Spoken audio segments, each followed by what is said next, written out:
My name is Claudine Smith. I'm a grad student at Rutgers and intern for CWIB. Thank you for attending the conference for women in remote and hybrid work. Nicole Tucker is our panelist, and she is the senior customer strategist at iCIMS and is a New Jersey native and a Rutgers alum. She has over 14 years of experience in the recruitment industry. Today's panel includes Adriana right here, of Sanofi, who works with business leaders in the US and Canada to develop and lead talent management strategies. Sumita Raghuram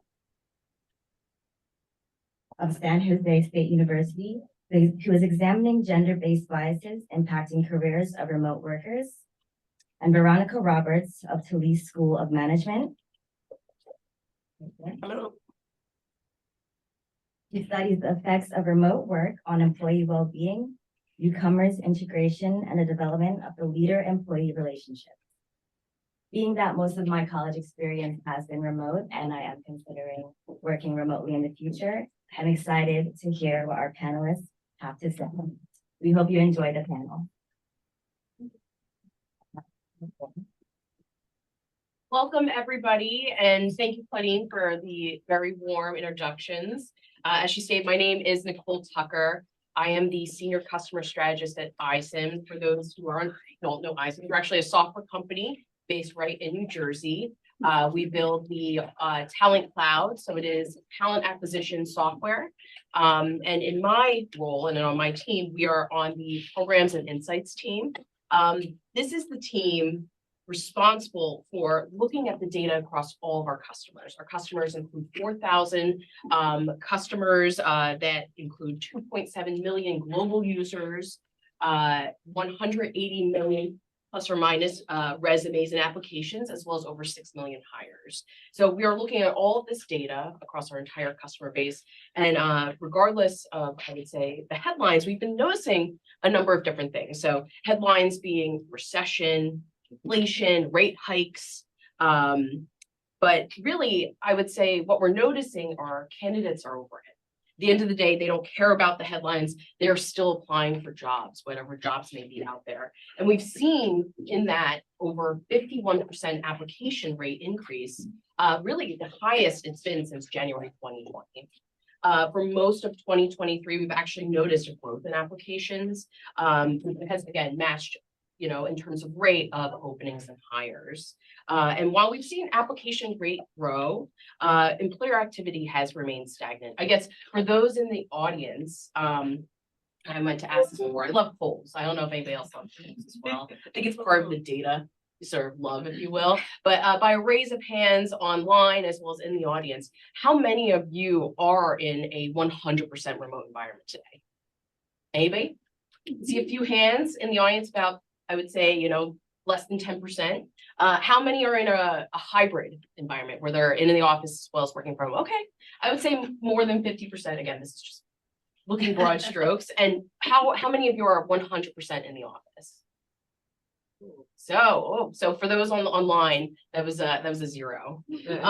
So when you think about how this is impacting us as workers, as people applying to jobs, I think that a number of people are seeing the benefits of being able to actually have a little bit more flexibility, whether they're going into the office, I would say in a hybrid fashion or in a remote fashion. And in terms of application rates, we are seeing about 50-50 split in terms of gender applications. So people at the same rate, regardless of gender, are applying to jobs. And those that are applying to these jobs, they're also saying, at a 46% rate, they want to work remote 100% of the time.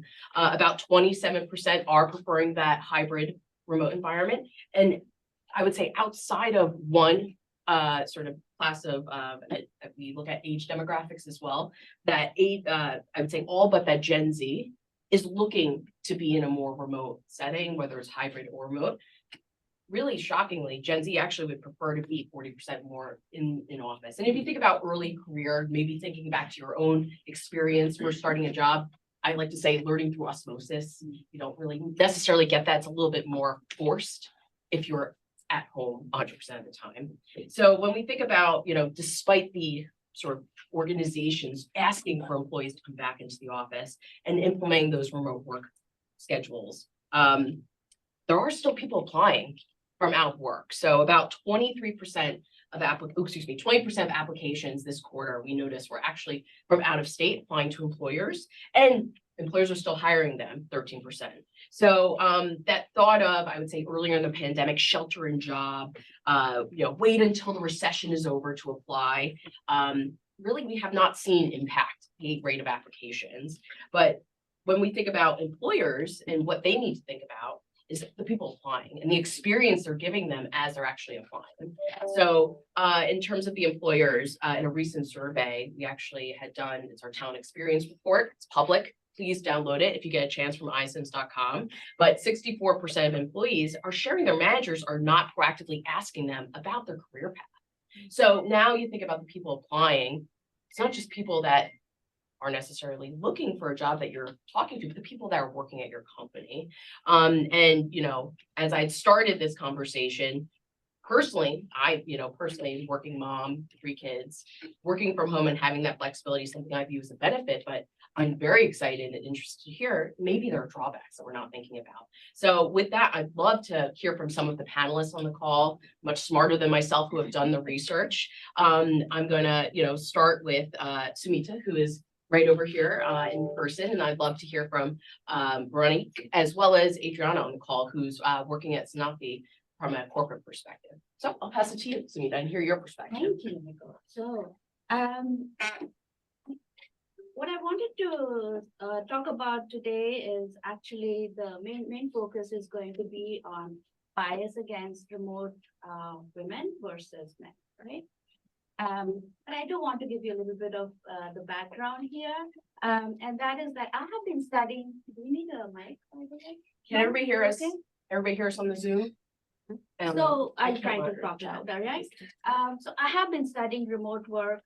In our times, we used to call it telecommuting or telework or virtual work. But regardless, I believe it is all the same. The new, the language has called it remote working, but it is all the same in my mind. I've been studying this for the past 30 years, and I have examined this from many different angles. The things that have changed are that now it is more present in people's minds.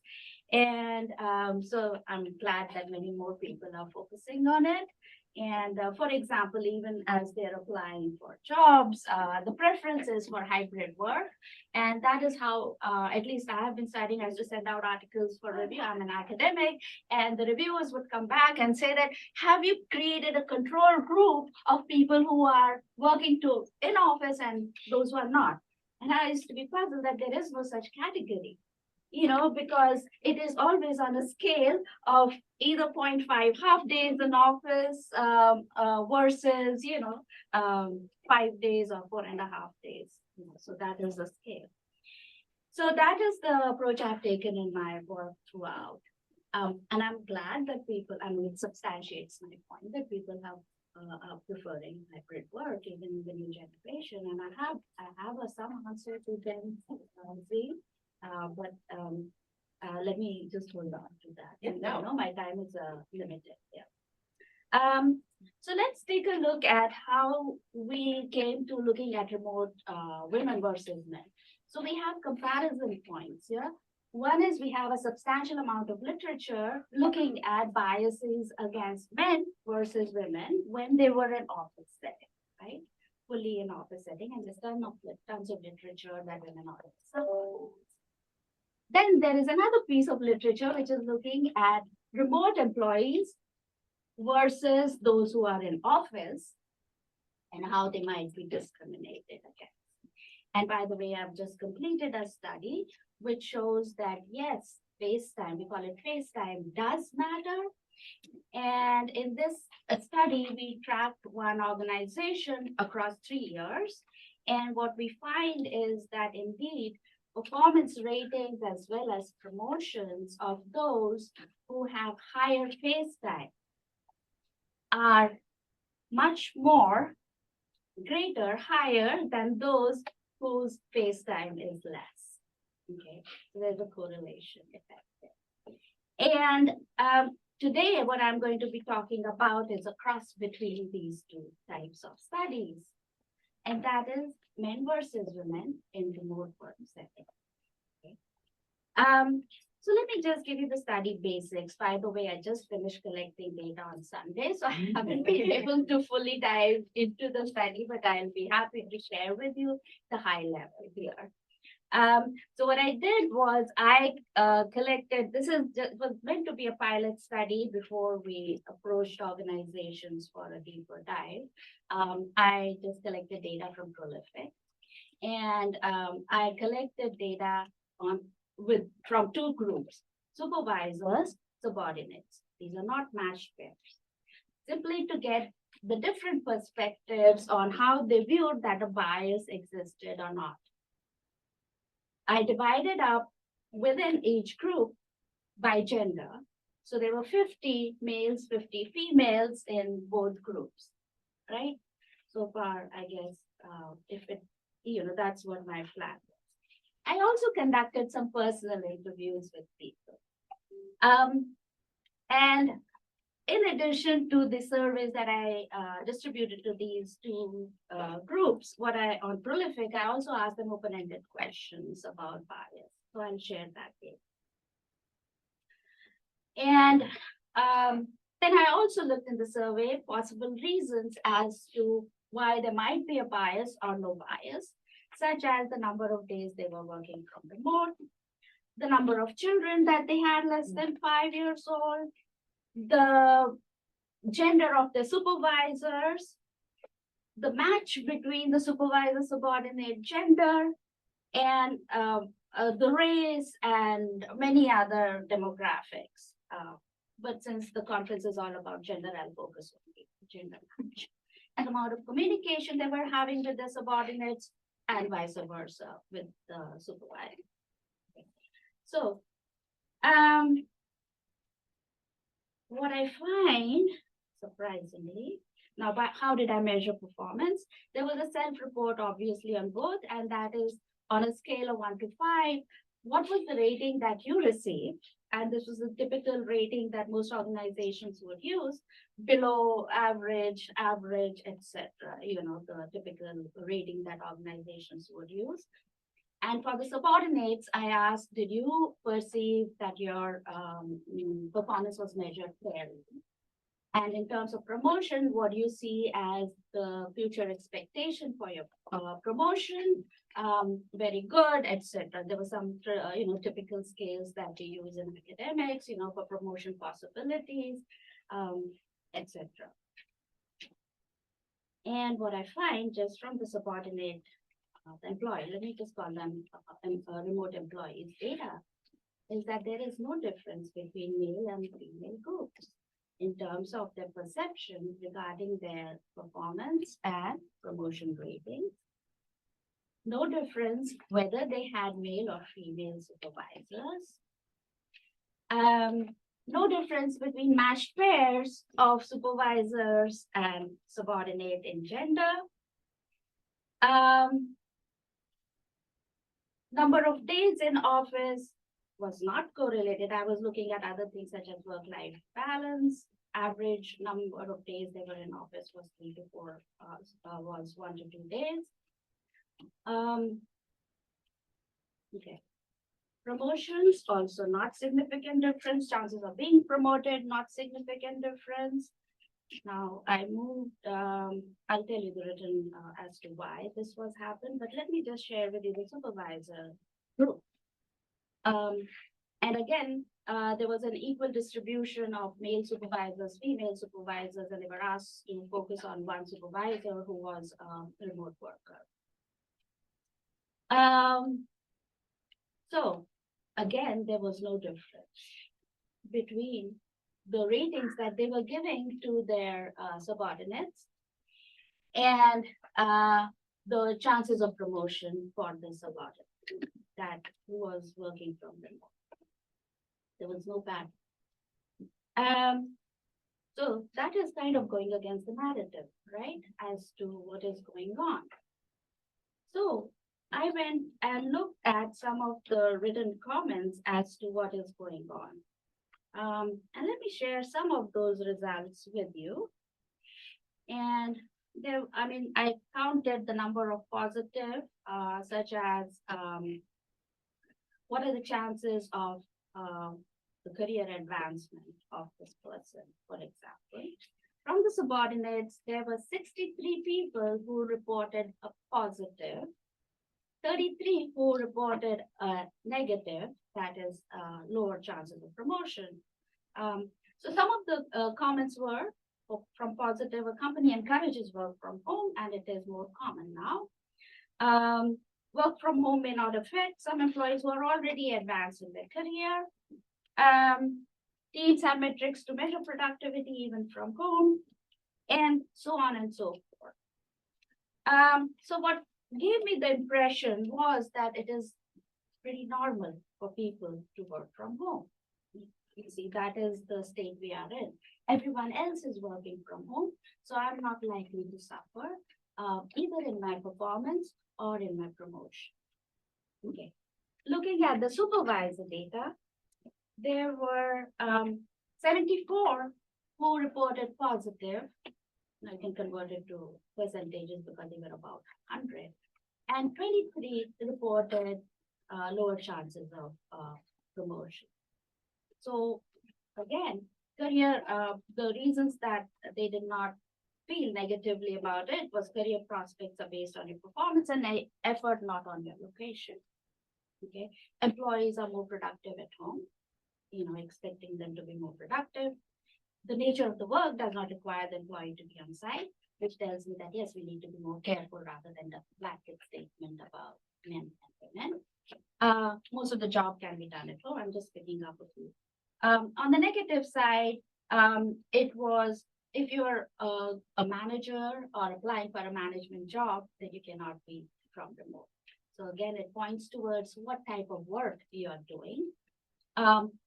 Then lack of presence or visibility in office leads the top management to overlook you. People may see remote workers as distant and not appreciate the quality of their work. So now these were supervisors commenting on their employee, the subordinate, not knowing that I'm going to split them by male and female. Okay. So in all, what are the conclusions? Why is there no difference?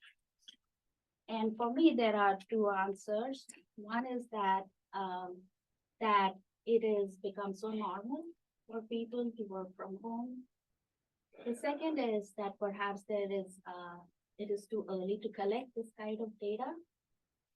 And people are in sort of a honeymoon effect that, yes, everyone is in the same mode. And so there is no expectation that you will be, differentiated.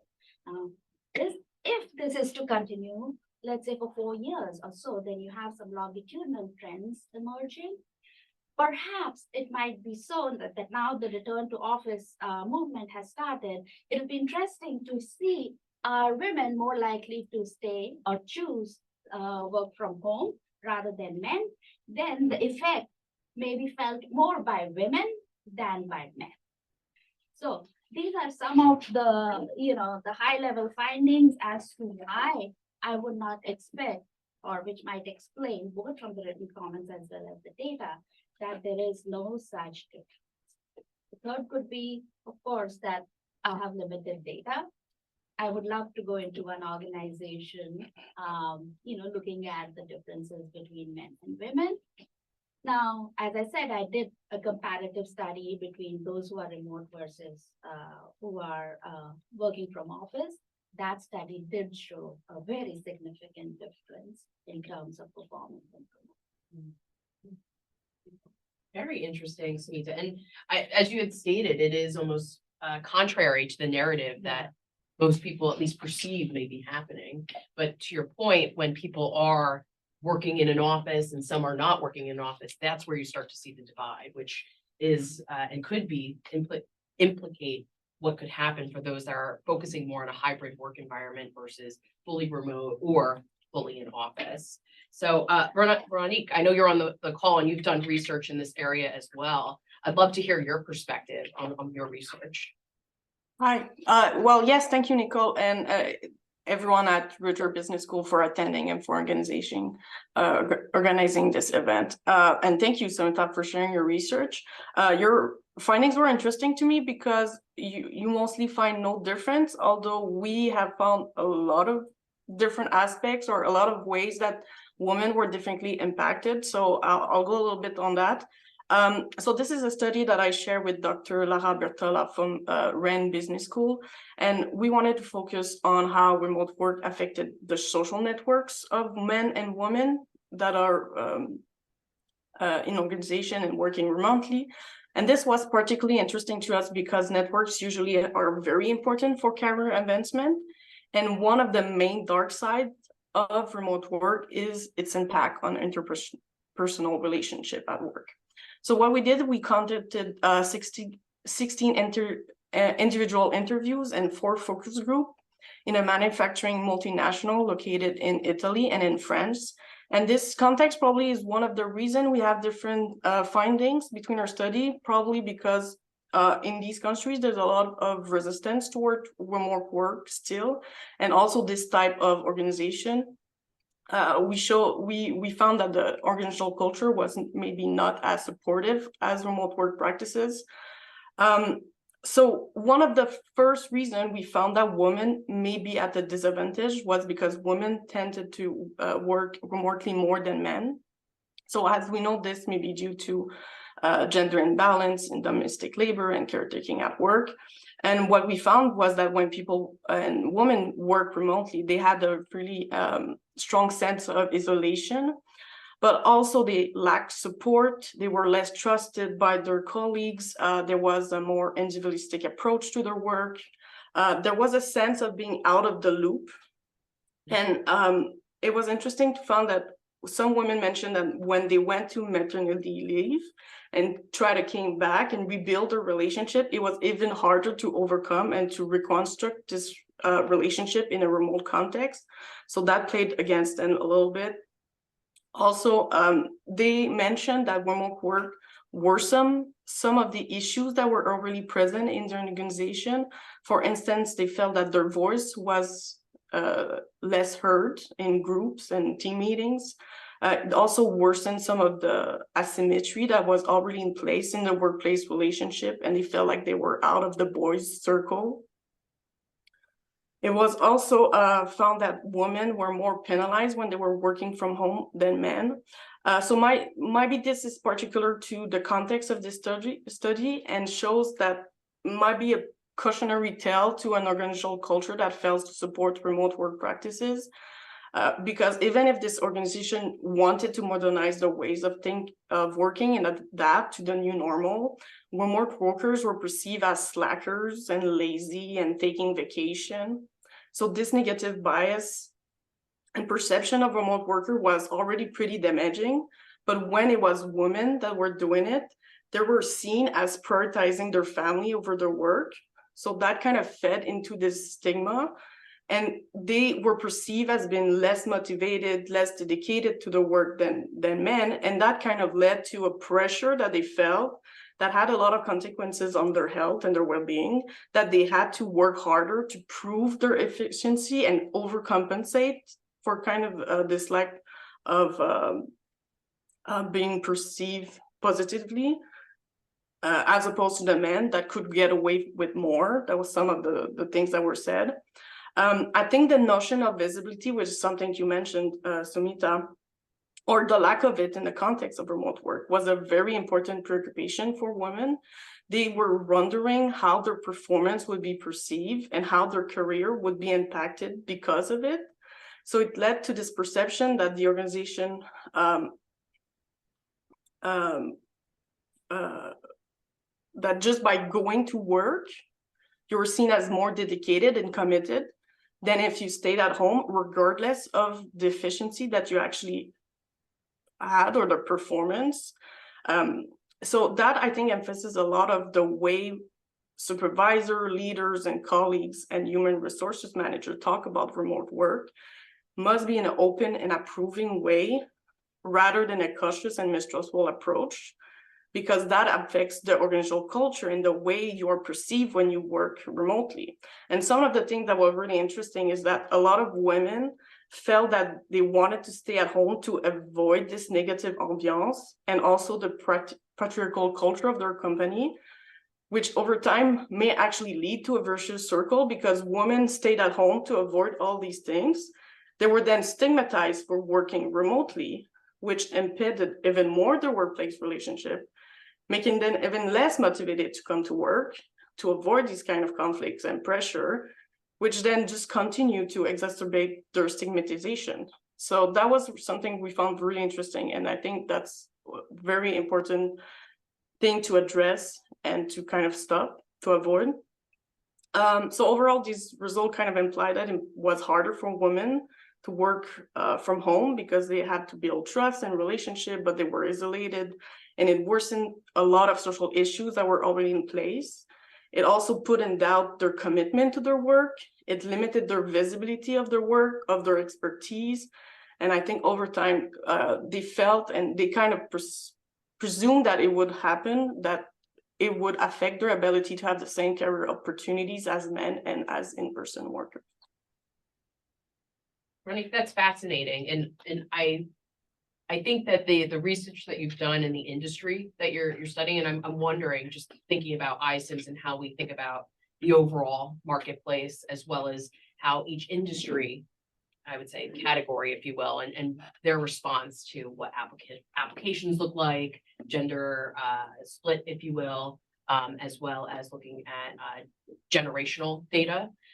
So just, and I would love to hear a little bit more about sort of your perspective in terms of some of the generational consistencies and considerations there, as well as the industry. But before we dive in, I'd really love to hear Adriana's perspective, because we've heard two scholars talk about their work and sort of their research, but thinking about what that would mean and the implications that have as somebody who's actually part of a talent organization at a multinational pharmaceutical company. So tell me a little bit about your perspective and sort of as you're hearing these two different voices, what are you thinking, Adriana? Good morning. It's so great to be here with you this morning and hearing the insights from Véronique and Sumita with so many different things to consider in such an important topic of career progression for women in remote and hybrid settings. I have spent a lot of time in the course of the last 3 years working with a leadership team and thinking about the policies and procedures at Sanofi. Before we dive into that, I really wanted to thank the women, this group at Rutgers for putting this together, such an important topic that we need to continue to study and understand better and really advise, organizations and industries on, the course of action and what's happening for women. And listen, the research findings are not surprising. It's something that really has gotten escalated in terms of, what the pandemic did, which has been a catalyst for women. And we have seen that their careers have at Sanofi really exploded. And we see that the trends will continue. So at Sanofi, we have embraced the hybrid model where employees can work, the home office employees can work remotely 2 to 3 days a week. And we have implemented procedures that support employees across the board. We have had for many years workers in field sales who have been remote for a long period of time. And we also have jobs in manufacturing that, that you can't manufacture products from home. So we have the three aspects. And, one of the key points that, when we think about women in the workplace, one of the things that we started to really focus on at Sanofi is to have an ambition to attain gender balance at all levels in the organization, including the C-suite, and then to implement programs for career growth and development, not only for women, but also for our people of color, right? And in North America, we're very focused on this topic, but also globally with our senior leaders. And so we have worked hard to implement programs particularly in the last couple of years, we have seen that the percentage of women progressing in this career, in their career growth, is greater as an outcome of the ability to work hybrid or in remote jobs. So we're seeing a higher percentage of women moving to roles. Now, we have really emphasized at Sanofi internal mobility and career development. So let me share some of the types of programs that we have implemented as part of our policies and procedures, which is one question. So we have flexible work arrangements that help employees balance their work and personal responsibilities. So the ability to start early or later. And also we have spent time developing programs to train managers and leaders of the hybrid and remote workers to make sure and effectively recognize and support them as they work. And again, we are seeing women progressing in their careers more than before. And we think it's a variety of reasons, right? Of course, the pandemic. But secondly, in talent, we have really focused on development programs designed to prepare women for leadership roles and to acquire those new skills and competencies. We have a Sanofi University. And this year, I thought I'd heard, from Sumita about the need to provide feedback to employees. We have really focused on building manager capability to engage regularly in career conversations in terms of employees' promotions and internal jobs and movement of talent, and to switch the paradigm that it's okay for people to move, and leaders have to be thinking broadly in terms of their next steps, because that acts as a retention tool. People want to work in an organization that's focused on their development and their career growth. We also know that mentorship and sponsorship is really key and can provide women the guidance, support, and visibility, which is crucial to career advancement. And we heard, from some of the data from Sumita and Véronique, some of these points. So at Sanofi, we created a framework for employees to be able to find mentors through a portal where they can, I can seek a mentor on a specific capability. And this has been extremely instrumental in supporting growth and development. And women are taking advantage of this at a large pace. We have almost over 1,000 mentors in North America in this framework. And I can tell you that this has been very successful. And last but not least, we have employee resource groups to support women and help with networking and well-being programs. So we've implemented a lot of programs and processes. One of the challenges, and we heard it both from different perspectives from Véronique and Sumita, is that one size does not fit all. We have seen that our programs are delivering results and promoting advancement of women working in hybrid and remote, but we need to continue to educate leaders, because I think there are still biases, and we need to even the playing field as was shared by our scholars. But we have seen that hybrid and remote work contributes to well-being, engagement, and higher productivity. And I can tell you that the years that we were working completely remote during the pandemic in 2020, the results for the organization overall were, they made more money than they ever made before. So we have proven that it is possible. And there needs to be more studies and research to understand, and tackle, now that, we really have gone into this new mode of working, what is the impact for women, and continue to adapt the policies as needed. No, that's wonderful, Adriana. It sounds like Sanofi is working and doing a lot of different things to ensure, first, that perception around promotability and around the opportunity for individuals to advance careers is minimalized. As well as, I'm also part of the Women at iCIMS ERG. So being, able to sort of join some of the affinity groups and have that opportunity to talk about, how we can help rise all rising boats, some quote like that anyway, but all ships rise together anyway. But in terms of just thinking about time, I know we wanted to allow for individuals online as well as in the audience to ask questions, as we've heard from somebody in industry, as well as almost two diametrically opposed perspectives from a scholarly perspective. So I imagine questions are sort of on the mind. So I don't know if we wanted to first start with somebody presenting online, and then we can take a few from the audience as well.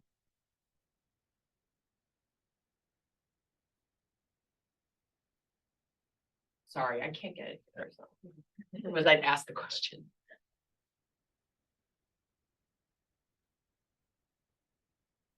So, don't know how to say the name, Clarge. She said, I'm currently doing a gendered career advancement project in an organization that is inherently remote. Foreign service diplomats for promotion. Visibility is super important. Any ideas of how women diplomats can use online presence to their advantage? That's a great question. Adriana, just because you are on the industry side, I'd love to hear your perspective on this one. Can you repeat it? I had a hard time hearing the middle part of the question. You said, are there any ideas on how women diplomats can use online presence to their advantage? Because she's currently in a gendered career advancement project.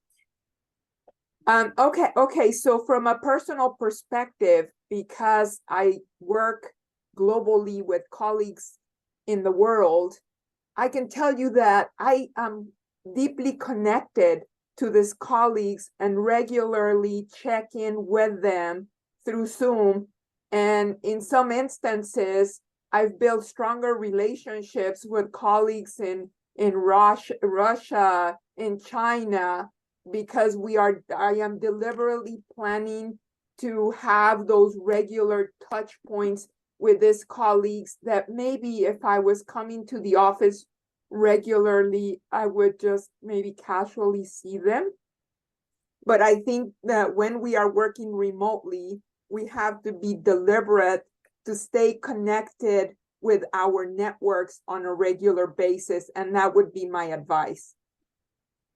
And I agree with that. Having worked in a 100% remote environment as well as a hybrid environment, I do think that the opportunity to be much more intentional with your meetings and putting time and getting perspective.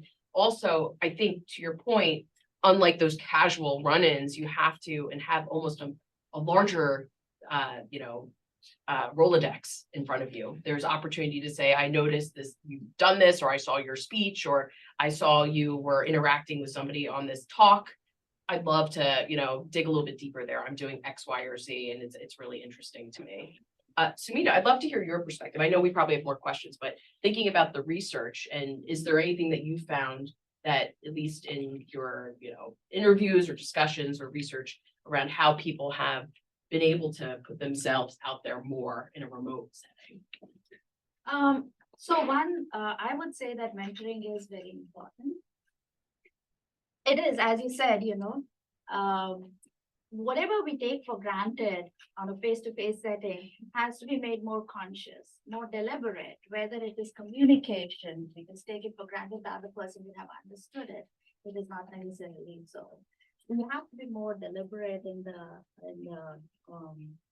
remote work context. Secondly, whatever applies to women, remote workers, would also apply to men in the remote work setting. Perhaps it is more difficult. The only difference would be that perhaps it is, again, I don't have any evidence or data for it. It may be more difficult for women to build a social network while they are remote compared to me. But other than that, implications for future research. All right. Next chat. Sorry, can I add to that question based on my experience? I actually work remotely and I'm a manager. I lead people across. What the answer I can give is the manager or the supervisor has to be still intentional, connecting with all the people he or she is leading. When you're intentional about it, it makes the inclusivity and the engagement more stronger. Because I personally, I reach out to all those I'm leading regularly to actually, not just about the work, but to speak of their welfare, which they appreciate so much. So it's not just about the work in reaching out, it's about being intentional of what is actually helping to them mentally, psychologically, because when they are mentally fit, when they're psychologically okay, they'll be able to perform on their responsibility. So that's just my addition. No, and I think it's true when you think about how does leadership fall into this, because we talked about Gen Z wanting to be in the office more so than potentially other groups. Thinking about how those supervisors are impacting those who are either starting their career or those who are at a certain point in their career, and where they are ensuring they're not one size fit all, but providing the right level of attention and support, really meeting them where they need to be as well. So I saw a hand in the audience. Yeah, just kind of a follow-up comment and then a question for the practitioners and what's happening in companies. I'm an academic. So one of the things in academics, I feel like I've actually increased my network since we've gone remote, because there's been more opportunities, whether it's virtual, like the president of CIAP has monthly office hours where anyone can just kind of show up. Like, oh, and so I actually went, I'm going to go meet her. So I think there's more virtual office hours by leaders, which is what companies need to make sure the leaders are doing that. And then also mentoring opportunities have actually opened up across universities. Like I mentioned someone right now who's at Louisiana State University. And we can only do that because we have this norm of using things on meeting on Zoom now. Prior to COVID, I never mentored anybody. Maybe that was my fault, I don't know, but I feel like it actually opened up opportunities. Did you have a question? Oh, the question is, are companies, I think, kind of requiring managers to host office hours, so to speak, for their employees, so that they know that on Monday at noon, that first Monday of every month at noon, you can come to my office hours, I'll be there. I know you don't call them office hours, but yeah. So I can speak to our firm, iCIMS, and then Adriana, I'd love to hear your perspective. And Véronique, just thinking about the research you've done, and I know that there were a lot of perception around people not feeling support. So maybe what they could do, or what your future research may implicate there. But from an iCIMS perspective, first, we are very focused on continual feedback and having it consistent. We actually, from a performance perspective, we moved more to check-ins at the sort of regular intervals, with an end of year discussion being more of a performance and career focused conversation. But beyond that, we encourage all managers to meet with their employees one-on-one, host team meetings that are inclusive of those who may be in office as well as remote. And then from a senior leadership perspective, because my other role is supporting our chief customer officer. And we host not only town halls that are organization-wide, we host supervisor or leadership meetings monthly to have more of those first line leaders, in addition to his senior leadership staff, having those conversations. And we actually tend to have those more on a remote basis versus in office, just because we want to be inclusive of everybody. But Adriana, I'll pass it to you, and I'd love to hear Véronique's perspective. Everything that you said and more, like you spoke about how we manage how you're managing performance management, and we're really driving a lot more those regular touch points with themes. Like, for example, it could be on wellness, or it could be on other topics. But it was interesting as I was thinking, as the discussion was happening at Sanofi, we have a large remote sales force, and they constantly got together, virtually. And now we've implemented a lot of their practices with town halls, with networking sessions. From my perspective, we're really driving this connection across the business units and having a lot of networking events for people to get to know each other. So again, lots of different tactics to keep the people connected. And I can tell you from my perspective, I feel more connected to my global colleagues sometimes than my local colleagues that maybe I might, share the day at the office or two sometimes. Véronique, I'd love to hear your perspective, just thinking about future research, as well as how that business, that organization that you studied, what they should be thinking about for, future implications of creating, I would say, limiting that perception of remote workers are not as contributing to the company as those that are in office. Yeah. So I think it's really talk the walk, walk the talk.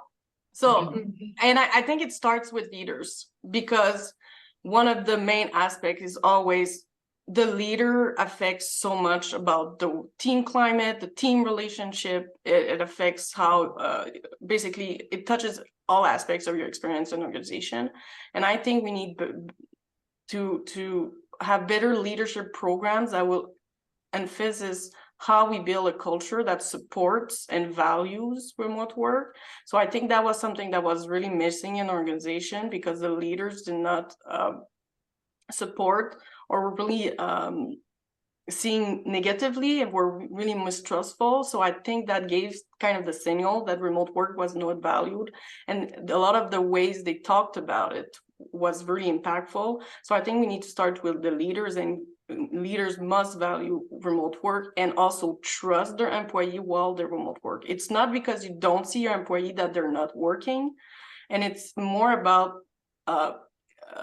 performance and objective than having to micromanage everything to make sure they're working.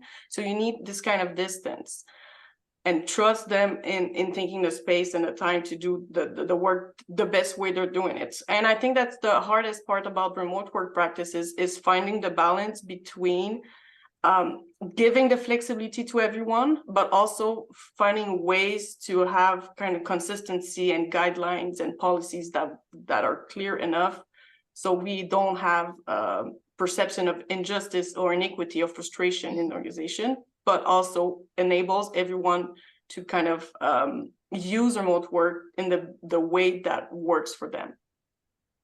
May I add one more comment, Veronique? Thanks for that, Veronique. And in line with what you just say, one of the thoughts that I had as now, there's a push to return to the office, is, are the leaders in the C-suite really representing the workforce from a gender and diversity perspective, and also generational, right? Like the mindset of different generations.